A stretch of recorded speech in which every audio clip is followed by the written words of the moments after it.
بسم اللہ الرحمن الرحیم۔ السلام علیکم۔ میرا نام ہے عابیہ بی بی۔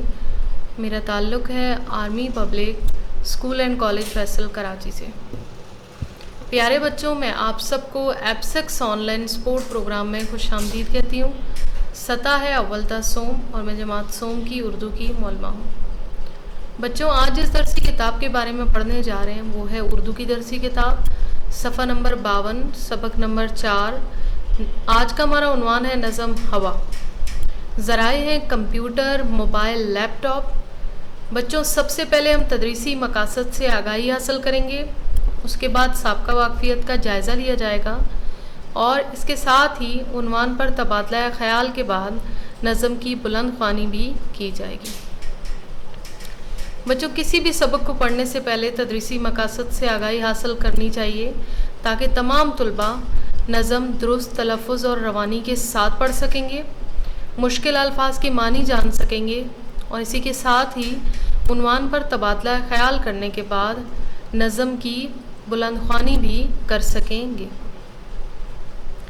بچوں، میرا پہلا سوال یہ ہے کہ اس دنیا کا خالق اور مالک کون ہے؟ جی بچوں، کون ہے؟ اللہ تعالیٰ۔ ہم کس کی عبادت کرتے ہیں؟ ہم اللہ تعالیٰ کی عبادت کرتے ہیں۔ بامانی الفاظ کسے کہتے ہیں؟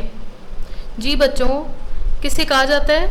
جی، وہ الفاظ جن کے میننگ سیم ہوں، یعنی میننگ ایک جیسے ہی ہوں لیکن الفاظ پڑھنے میں مختلف ہوں، وہ الفاظ بامانی الفاظ کہلاتے ہیں۔ جیسے آفتاب اور سورج، دونوں کے میننگ سیم ہیں لیکن الفاظ پڑھنے میں مختلف ہیں، ایسے الفاظ بامانی الفاظ کہلاتے ہیں۔ آج کا ہمارا عنوان ہے نظم ہوا۔ ہوا جاندار کو رکھتی ہے زندہ۔ جاندار سے مراد ہے وہ چرند پرند جو سانس لے سکتے ہوں۔ زندہ سے مراد ہوتا ہے حیات۔ ہوا کے بل پہ اڑتا ہے پرندہ، بل سے مراد ہے بھروسہ، اڑتا پرواز کرتا ہے۔ یہاں پر بہت سے پرندے آپ کو نظر آ رہے ہیں، یہ سب ہوا کے بل پہ یعنی ہوا کے بھروسے پر ہی اڑ رہے ہیں۔ ہوا آواز کو پہنچائے ہر جا، پہنچائے ہر جا سے مراد ہے ہر جگہ پہنچائے۔ ہوا ہوگی جہاں کچھ بھی نہ ہوگا۔ اب ہم بڑھتے ہیں اگلے اشعار کی طرف۔ کوئی خالی جگہ خالی نہیں ہے، ہوا کا دور دورہ ہر کہیں ہے۔ دور دورہ سے مراد ہے بچوں حکومت، یعنی ہوا کی حکومت ہر کہیں ہے۔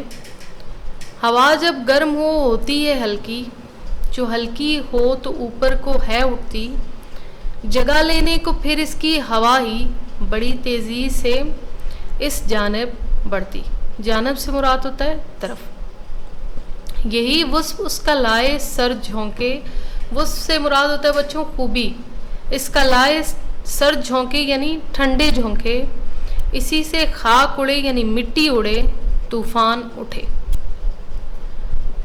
ہوا کو جس جگہ جس طور دیکھو یعنی جس جگہ جس طریقے سے دیکھو، ہوا بے رنگ ہے یعنی اس کا کوئی رنگ نہیں ہے، خالص اگر ہو یعنی اصلی اگر ہو۔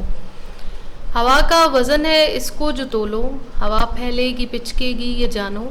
ہوا ہنستی بھی گاتی بھی ملے گی اگر گیسوں کی صورت میں رہے گی۔ صورت سے مراد ہوتا ہے بچوں حالت۔ اس نظم کے شاعر کا نام ہے قیوم نظر۔ بچوں، اس نظم کی بلند خوانی آپ نے گھر میں بھی کرنی ہے اور اس بلند خوانی کو ریکارڈ کر کے وائس میسج کے ذریعے مجھے سینڈ کرنی ہے۔ اسی کے ساتھ میں آپ سے اجازت چاہوں گی۔ شکریہ، اللہ حافظ۔